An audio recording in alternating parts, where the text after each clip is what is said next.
I didn't know when I agreed to do this whether I was expected to talk or to sing. But when I was told that the topic was language, I felt that I had to speak about something for a moment. I have a problem. It's not the worst thing in the world. I'm fine. I'm not on fire. I know that other people in the world have far worse things to deal with, but for me, language and music are inextricably linked through this one thing. And the thing is that I have a stutter. It might seem curious given that I spend a lot of my life on the stage. One would assume that I'm comfortable in the public sphere and comfortable here speaking to you guys.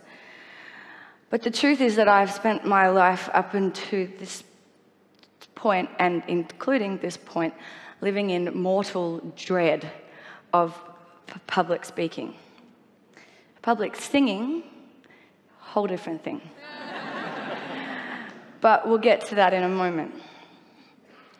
I've never really talked about it before so explicitly. I think that that's because I've always lived in hope that when I was a grown-up, I wouldn't have one. I sort of live with this idea that when I'm grown, I'll have learned to speak French, and when I'm grown, I'll learn how to manage my money, and when I'm grown, I won't have a stutter, and then I'll be able to public speak and maybe be the Prime Minister, and anything's possible, and, you know. So I can talk about it now because I've reached this point where, I'm 28. I'm pretty sure that I'm grown now. And I'm an adult woman who spends her life as a performer with a speech impediment. So I may as well come clean about it. There are some interesting angles to having a stutter. For me, the worst thing that can happen is meeting another stutterer. This happened to me in Hamburg when this guy, we met and he said, hello, my name is Joe, and I said, oh, hello, my name is Meg. Imagine my horror when I realized he thought I was making fun of him.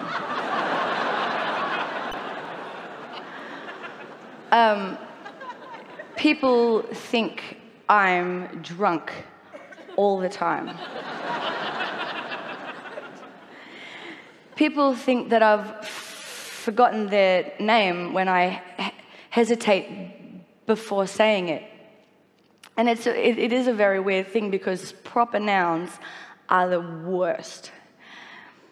If I'm going to use the word Wednesday in a sentence and I'm coming up to the word and I can feel that I'm going to stutter or something, I can change the word to tomorrow or the day after Tuesday or something else. You know, it's clunky, but you can get away with it. Because over time I've developed this loophole method of using speech where right at the last minute you change the thing and you trick your brain. But with people's names, you can't change them. When I was singing a lot of jazz, I worked a lot with a pianist whose name was Steve. As you can probably gather, S's and T's together or independently are my kryptonite.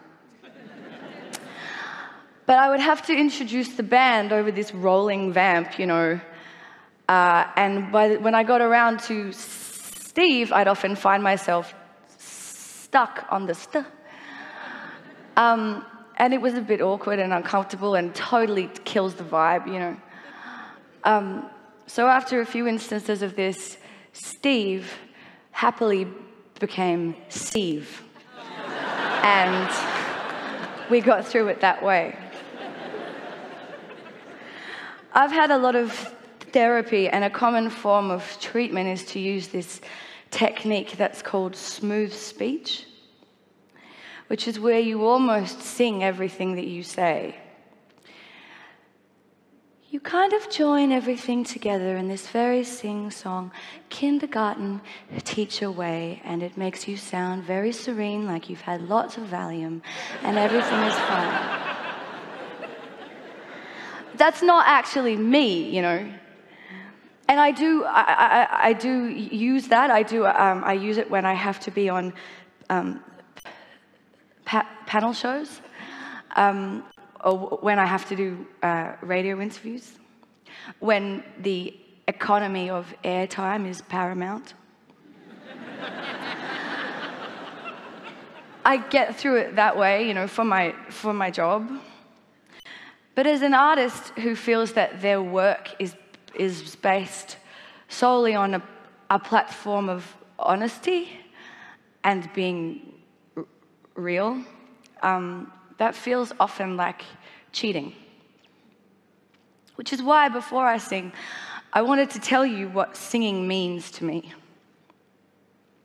It's more than making nice sounds, and it's more than making nice songs. It's more than feeling known or understood. It's more than making you feel the things that I feel. It's not about mythology or mythologizing myself to you. Somehow, through some miraculous synaptic function of the human brain, it's impossible to stutter when you sing. And when I was younger, that was a method of treatment that worked very well for me, singing. So I did it a lot. And that's why I'm here today. Thank you.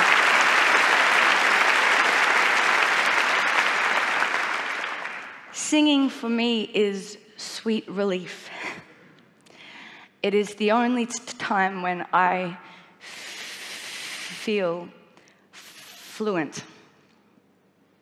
It is the only time when what comes out of my mouth is comprehensively exactly what I intended.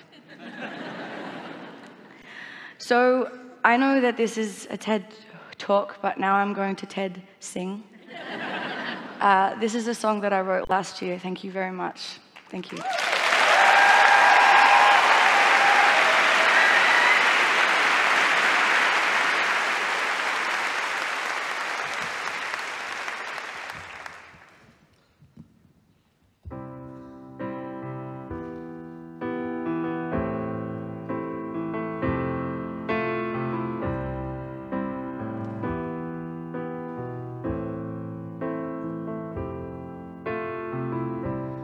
I would be a beauty,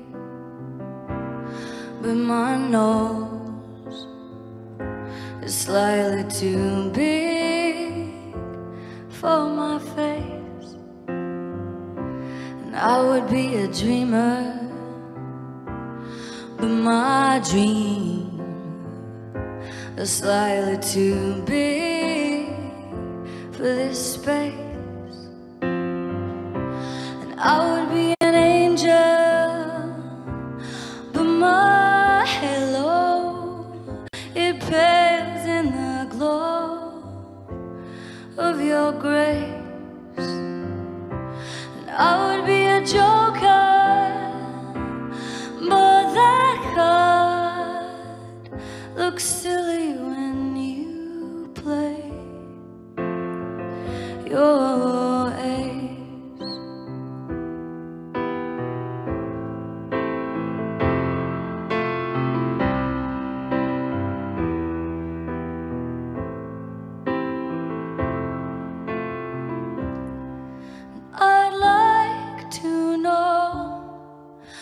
Are there stars in hell? And I'd like to know if you can tell that you make me lose everything I know that I cannot choose to want or let go.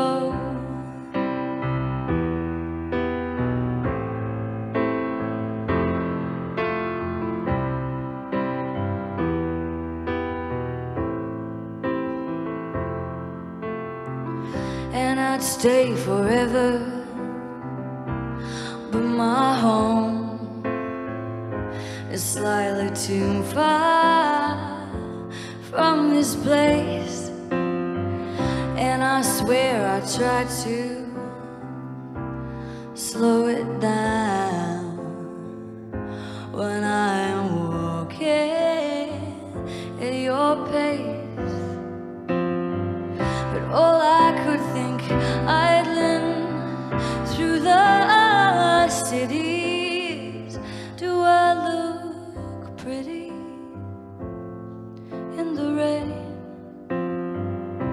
And I don't know how someone quite so lovely makes me feel ugly,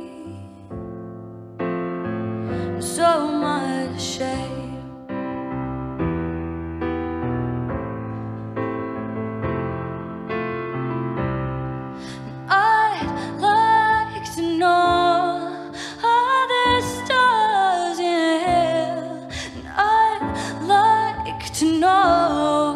Know if you can tell that you make me lose everything I know that I cannot choose to or not let go.